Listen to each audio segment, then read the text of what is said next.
Shai Gilgeous-Alexander is unstoppable. The consistency that he's established as a scorer is almost laughable. The man is going to give you 30 just about every night, and he's probably going to do it in a win. But what wows me with SGA isn't just his production throughout this regular season, although that is historically rare. He's on pace to become just the 4th player to ever average 31 points per game on 64% true shooting. It's his depth of counters, his versatility as a scorer, and the way he dominates the most valuable area on the floor and is therefore built to dominate in the playoffs as well. Problem number 1 that any man faces while guarding SGA is that he's next to impossible to stay in front of, thanks to an absurd combination of elite change in pace, exceptional balance, body control, and ball handling, underrated physicality, and next level craftiness. SGA is the best player in the league today at changing gears, and that starts with his ability to lull defenders with rhythmic ball handling, then explode at a moment's notice to get a step, but it's also about the ability to stop on a dime and even accelerate again. This ability to stop and go instantaneously alone is nightmarish for a defender, but SGA blends it with a rare bag and elite shot making, so guarding him on an island is torture. SGA has scored 7 points per game in isolation this year, second only to Luka Doncic, but has scored with 91st percentile efficiency there, even better than Luka. The other night, he repeatedly torched the Suns in isolation and showed just how many ways he can do so. First off, no guard is better at getting to the rim than SGA. He leads all backcourt players in restricted area makes, and that slithery nature of his is why. You see here how he lulls the defender, then goes between the legs and explodes left, spins back, and perfectly uses his gather to split these two defenders, demonstrating his absurd paint footwork, and gets to the rim where he shows his incredible body control, hanging to outlast the rim protector for a tough finish. SGA's body control and balance are completely unique in the NBA today. His spins are tight and precise, and his footwork navigating the paint is remarkable. It is not normal to be able to go from full speed to a perfectly balanced Euro step covering all this ground like SGA does. He gets a step again here, then stops on a dime and plants his foot to sidestep, and then steps through seamlessly even after losing the ball for a second. His balance and footwork are so remarkable that he's a master of getting by you or getting around you. But SGA isn't just great at getting to the rim, he's also a phenomenal finisher there. He's a taller ball handler at 6'6" with a 7-foot wingspan, so that size and length helps him finish in traffic, and his graceful movements on the ground translate to the air too, as he can fluidly maneuver his way around defenders, then finish with excellent touch and variety. He also has phenomenal ball control and touch on these scoop finishes and really elite ambidexterity. And SGA has the ball on a string. He has a lethal in and out dribble, has mastered the hezi as a weapon for his change in pace. He can just freeze defenders with this. His cross is lightning quick and devastating because he plants hard and the threat of the drive is so intimidating. He can snatch back, string together multiple tight behind the back moves, then get by you, and he really doesn't make mistakes. SGA is averaging just 2.2 turnovers per game, which is the fewest we've ever seen from a 30-point per game scorer. And he has an array of ways to get a step with his handle. So okay, you have to try to keep SGA from getting to the rim because he's the best guard in the league at that. But he's also maybe the best short jump shooting guard in the league. SGA is a master of weaponizing the threat of the drive, then stopping on a dime to get a clean jumper. Look at how low he gets going between the legs to then explode once he sees that reach. Then he uses that off arm to create a little space, takes the bump, and steps back.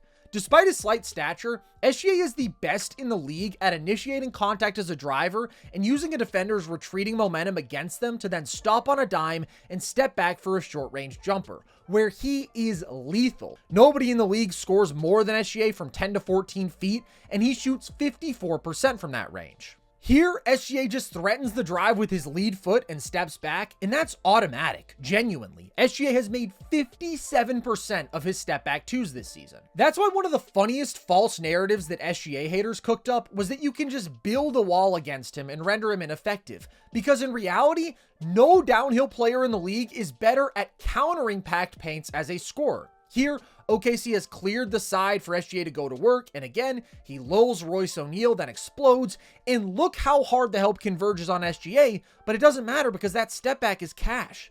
This play just emphasizes how hard he's really stopping on a dime. SGA is driving right so hard that when he snatches this back and makes it look effortless, Powell goes flying. And it doesn't have to be a step back. He can just get by you, stop on a dime, rise and fire, or spin into a turnaround. And by the way, even if his first move or two haven't shaken you, SGA always has more counters. Here, he rejects the screen, shows that change in gears with a cross to get a step, then stops on a dime to snatch this back, hesitates to then drive again, and spins off the defender, takes the bump, and makes this and one falling away. That's just unfair. Here, SGA steps back and hesitates, which forces the defender to close out and gets him an angle. Then he uses his off arm to create a little space, then decelerates just for a moment to then accelerate again, step back, and throw a pump fake. Eventually, a defender's gonna bite, and SGA's gonna make them pay. He uses fakes masterfully, and it's worth noting how the depth of his bag has actually made him an elite post scorer this year. He doesn't post up a ton, but he's scored with 96th percentile efficiency there. This is post artistry. He gets physical to move the defender, then spins, pump fakes, steps through, and nails a leaning jumper. That's the SGA special. Specifically, no guard in the league uses the step through nearly as much and as effectively as SGA. He has mastered it. So with all these tools in his bag, he is so herky-jerky, so crafty, and such a damn good shot maker that it just feels like he's playing with defenders sometimes. And his masterful change in pace is perfect for pick and roll, where he also scores with 92nd percentile efficiency. The fact that he scores with better than 90th percentile efficiency both in pick and roll and isolation at his volume is a testament to just how special a scorer he is, and he's the only star in the league doing that this season.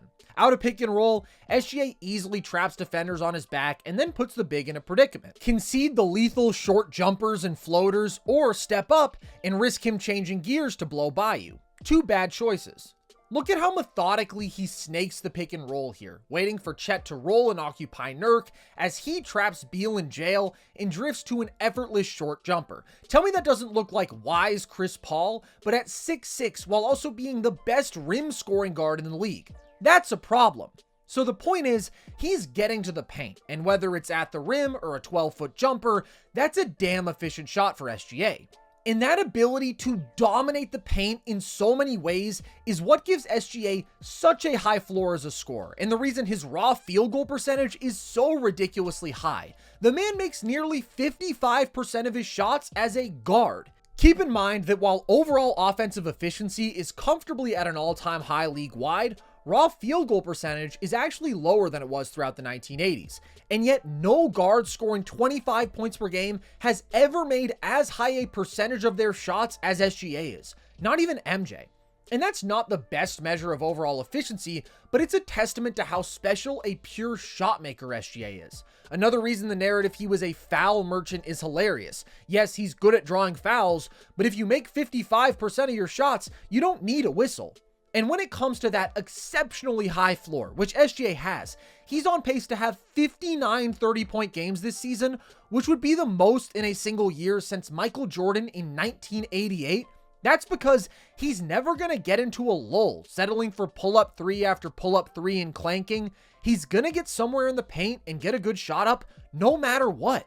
And if you try to sag off to sit on these drives, SGA may not be a high volume three-point shooter, but he's a good one. He makes 38% of his triples and specifically 42% of his step back threes. He decelerates so quickly and covers so much ground that he creates a ton of space on those looks. So you have to respect the step back three, and that's how you get possessions like this. Step back, hezzy, crosses the defender, closes out, use that off arm, step back, butter. It's just unguardable. And by the way, of the NBA's top 20 volume pull-up shooters this year, SGA is second in effective field goal percentage, only to Tyrese Halliburton, while leading the league in drives per game. That is absurd.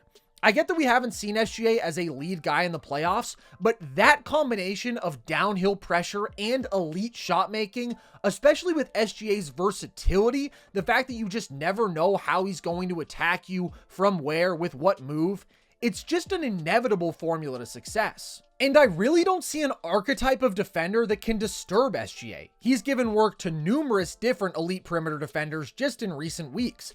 A stocky, physical hound like Dillon Brooks just didn't have the foot speed to keep up.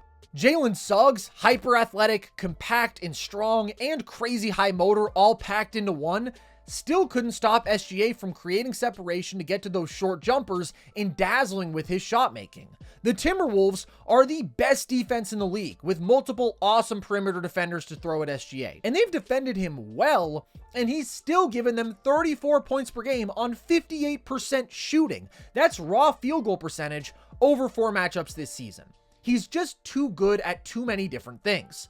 And we've mostly talked about SGA's half-court on-ball scoring in this video because that's what's most important for the playoff environments he's headed for and will ultimately be judged in.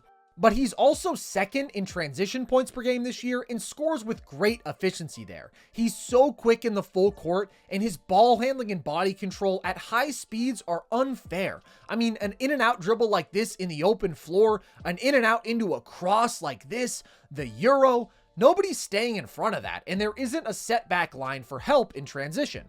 And although the focus of this video is his scoring, I do just want to quickly give SGA props for being a genuine all-around superstar. He may not be an elite playmaker, but he's a damn good one. He collapses the defense quite a lot and is really excellent at firing these one-handed live dribble passes with velocity to rollers, cutters, or shooters. And his interior passing overall, fitting balls into tight windows, is really impressive. And OKC maintains elite efficiency in all of SGA's actions when he passes.